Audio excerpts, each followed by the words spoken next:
That pipeline is hemorrhaging. And I'll tell you, it's not very different in Illinois. Let me share with you, out of 100 ninth graders in Illinois, 75 will graduate from high school. 29 will stop their education there. And so you're losing half of your students in terms of that pipeline in 4 years, 9th, 10th, 11th, and 12th. In 4 years, you're losing half of those students. 17 will go to a community college. Of those 17, it's estimated 4 will get that associate's degree. 29, it's estimated, will go to a 4-year college university, and 11 will graduate. And so once again, for the staff and administrators and faculty that engage in Title V and see it as an opportunity, as you look at this state's demographic changes and the real strategic and I think tactical opportunities that higher education has, it's lined up, it's aligned very nicely with Title V. So what I want to do now, bottom line, I believe that with the help of Title V, you have an opportunity to support not only student success, but to align yourself with the state and its economic development goals and improve the educational pipeline. And a lot of folks say, well, it's just there's so much work to be done and it's so difficult. I was just today reading in USA Today, the state of Georgia had failed horribly. Yeah, you know, they cut out the little states here. Georgia was highlighting Atlanta, where they, for years and years, were failing in the science test, particularly among African-American students.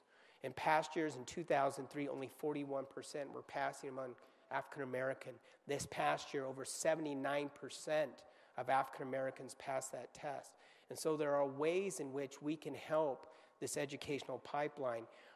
The state of Colorado, over the last 2 years, the governor appointed a P20 council, which I was lucky enough to be a part of, to begin looking at legislation to help improve this educational pipeline. But the success of the pipeline cannot be higher education alone. It has to be partnerships with K-12, and it has to be partnerships with the private industry. None of us have enough resources to fix it. We have to come together in partnership and in collaboration if we ever want to try to fix this educational pipeline. Atlanta and in Georgia, as I was pointing out, has done some of that work. And so what I'd like to do now is share with you some instances that I've been lucky enough to be a part of, Title V grants that I think have impacted these institutions in a significant way, not just in terms of the educational outcomes and growth of students on those campuses, but in a lot of ways fundamentally have transformed at least 3 institutions of higher education. The first one I want to share with you is a Title V grant program we entitled the Denver Transfer Initiative, and that's currently at the Community College of Denver, which is the HSI, and the University of Colorado, Denver, which is where I'm at currently. We're in our 4th year. It was funded these last 4 years, and up until 2011, it was $3.5 million. The impetus of this was a very challenging problem. And mind you, CCD is literally across the street from the University of Colorado, Denver. I don't know many of you that know about the Auraria campus. There's 3 campuses that make up the Auraria campus, 3 separate institutions: Community College of Denver, Metropolitan State College of Denver, and the University of Colorado, Denver. So we literally have this community college across the street. 8% of transfer-oriented students prior to this grant actually transferred to UC Denver. 8% of transfer-oriented students actually transferred to UC Denver. It's across the street. Of that 8%, only a third graduated after 3 years. And so this was like flashing lights right in front of us, a problem we wanted to fix. And so we designed a model that we believe has successfully addressed that problem. The components, there's several components. The Transfer Success Center, faculty academies, not too unlike what's happening here, and a student success model. Let me share with you a little bit about the Transfer Success Center. What we found is of the few students that were transferring, they're transferring in some core areas, liberal arts, business, technology, and science. So we said, let's create a transfer center based on a case management model and learning communities that would help these students on the front end transfer. So when we identified a student who said, yes, I want to be part of the Denver Transfer Initiative because I'm thinking about transferring, we linked them up with this Transfer Success Center and put together basically a 4-year plan with these students. The success of this program over the faculty academies and everything else we did, the real success of this program has to do with the advising component. In fact, the state of Colorado has very good legislation on transfer policies all over the state. Students can transfer, but that doesn't always mean it's in practice at the frontline level. And so we did a series of training, developed transfer guidebooks for the staff at the Community College of Denver. So when a student said they were interested in transferring, they had the guide of courses that they could take at the community college that would then lead them right to the University of Colorado, Denver. And that really was the core piece of this Transfer Success Center. Then we had a series of faculty academies.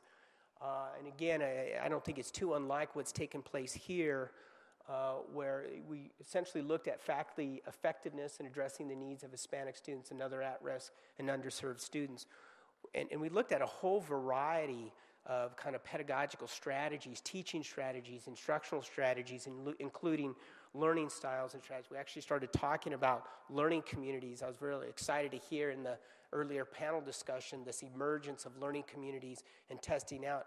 They consistently are showing better GPA, persistence rates, graduation rates.